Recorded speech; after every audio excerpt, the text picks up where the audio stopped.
dashing knights, noble quests, courtly love. Spank me. And spank me. And me. And me. Yes. Yes, you must give us all a good spanking.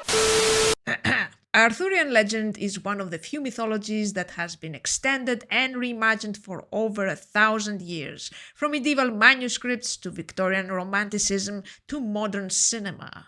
But surprisingly, it's rarely explored in video games, so when an RPG like Legends of the Round Table comes along, it's worth taking a closer look.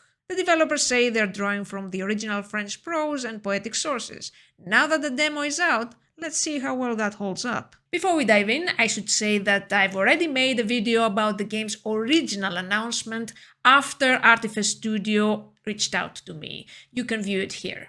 For this video, I was offered a demo code by the developers, and although I'll share a few thoughts on how the game plays, I'm not a game reviewer. My focus is on the historical and mythological side of things, how the demo uses characters, sources, and themes from the Arthurian tradition. If you're into deep dives like this, especially when games mix real history with myth, feel free to subscribe. First, some information about the game itself and what is in the demo. Legends of the Round Table is a turn-based tactical RPG with strategic elements set during the rise of King Arthur. You play through the main story and side quests as Arthur and his knights. Each character has stats based not just on physical traits, but also on chivalric values, things like loyalty, largesse, prowess, and love. These stats evolve over time depending on your choices and actions. Challenges range from taming animals to haggling with a merchant over the cost of repairing a pair of torn sleeves to deciding how to fight an opponent with honor or without it. In addition to character stats, you also draw from a deck of cards that can boost your abilities during key decisions. Combat is turn-based and it scales from small skirmishes to full-scale battles with battalions, unit types, and knight-led formations. As Arthur, you also manage the round table, choosing who to recruit and assigning quests to your knights. These quests are based on well-known stories from Arthurian legend. I also want to highlight the wonderful job that the dev team has done with the game's visual and audio design. The 2D hand-drawn art and animations are heavily inspired by medieval manuscript illumination, and the music is based on medieval tunes and uses period instruments. At certain moments, the story is narrated through song, mimicking the style of medieval troubadours. In my first video, I mentioned that the sung narration, based on the early promo material, risked feeling a bit overused. But here it's used sparingly and works pretty well with the overall tone. When it comes to introducing all these elements, the demo does a solid job. It's structured into 3 main sections. First, we get the story and combat tutorial, where you're introduced to characters, turn-based duels, and choice-based encounters. In the second section, there's a large-scale battle sequence that shows off the army mechanics. And finally, we get the team management phase, where you recruit knights and send them on quests. I've already talked about the gameplay structure, so from now on I want to focus on what interests me the most, which is the mythological and historical foundation of all of this. The first part of the demo covers Arthur's origin story, or at least the version most people know. It's introduced by the ghost of Eleanor of Aquitaine, who also lays out the basics of medieval chivalry, which forms the core of the Arthurian myth. From there, we move straight into the story itself. And here is where we might notice a small divergence between the game's framing and the historical timeline of Arthurian literature. During the time of Eleanor of Aquitaine, roughly the mid-1100s to early 1200s, the main source of Arthurian stories was the works of Chrétien de Troyes. He was the first to write about both Lancelot's love for Guinevere and the Grail quest. But many of the fully developed stories we associate with Arthurian legend today, like the detailed story of Merlin or the rise and fall of Arthur's court, came a few decades later in a collection of works known as the Vulgate cycle. I'm not a scholar of medieval literature, but from the little research I've done, it seems like the demo's story and characters are a bit closer to the Vulgate version of the myth. For example, in the game, Merlin plays a central role right from the start. He places the sword in the stone and guides the player to his destiny. In Chrétien's work, Merlin is either in the background or completely absent. Even the famous sword in the stone scene isn't part of Chrétien's stories. It comes from the Vulgate's canon or even later retellings. But beyond this relatively minor point, the game's references to Arthurian literature of the French tradition are pretty much spot on. Characters like Sir Ulfius and Sir Aguisance come directly from the Vulgate and other related works. The full setup, Arthur as Kay's squire, Kay losing his sword, and Arthur finding a replacement only to pull the sword from the stone, is drawn straight from that tradition. There are also little touches that might not come straight from the original stories, but definitely take inspiration from them. Merlin's home, for instance, is a feather-lined hollow in a giant oak tree, which he calls his esplumoir. That is a word from the Vulgate Merlin used to describe the place where Merlin retreats to meditate. It literally means molting place, and it is a space between worlds. References like that are throughout the story section of the demo.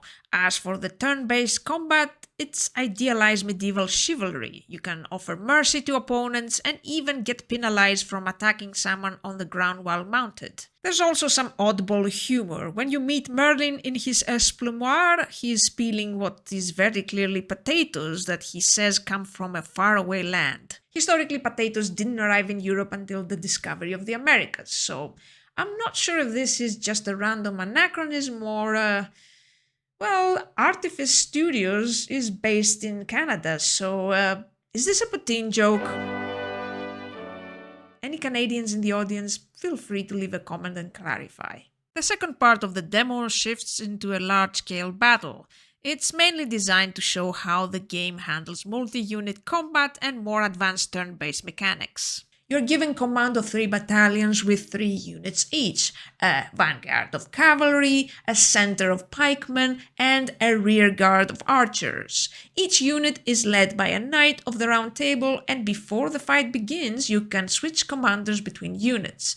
There's even a diplomacy phase where you can use your lieutenant stats to try to convince part of the enemy force to stand down. Narratively, this section is interesting because the game gives you a date, 513 AD, which actually lines up with the general period where the French Arthurian stories are usually set. Historically, though, Britain in 513 was deep into decline after the fall of the Western Roman Empire, and absolutely did not have this kind of organized warfare.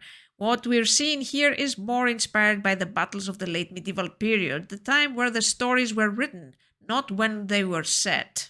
That said, the battle itself is meant to represent the rebellion of King Lot and the allied barons who refused to accept Arthur's rule, one of the first major conflicts in the French Arthurian tradition. And both your allied and enemy commanders mostly match up with characters who are present at this stage in the legend. So, mythologically, it more or less holds. As a player, though, this was the section I spent the least time with. I do like the combat system, but large-scale engagements with back-to-back fights aren't my favorite part of the game. To be honest, I played the first phase and then just surrendered to move on to the parts I was actually curious about. That said, if you're a fan of idealized medieval warfare and tactical systems, I imagine you'll enjoy this part more than I did. The final part of the demo introduces the round table management system, and for me this is where things start to get interesting again. You begin in Arthur's court, where you can recruit new knights to your roster.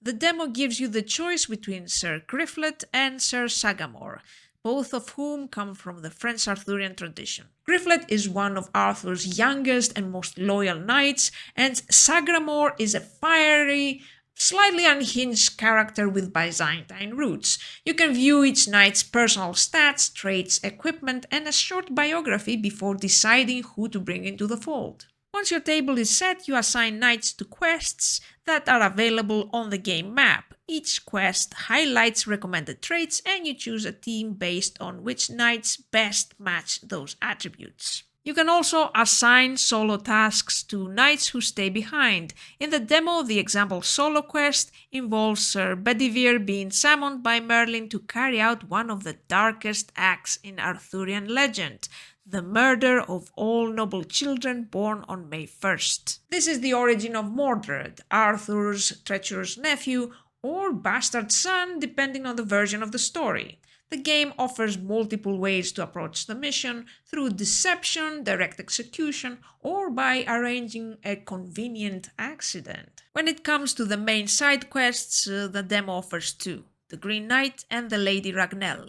If you choose one, the other gets locked out. These quests are based directly on two well-known Arthurian tales, Sir Gawain and the Green Knight, and the wedding of Sir Gawain and Dame Ragnelle. What's especially interesting is that you get to choose who does them. I picked Gawain for both since he is the original protagonist in each, but the game also lets you assign other knights. The demo only gives you a glimpse of the quest's early moments, but what is there is mostly faithful to the original stories.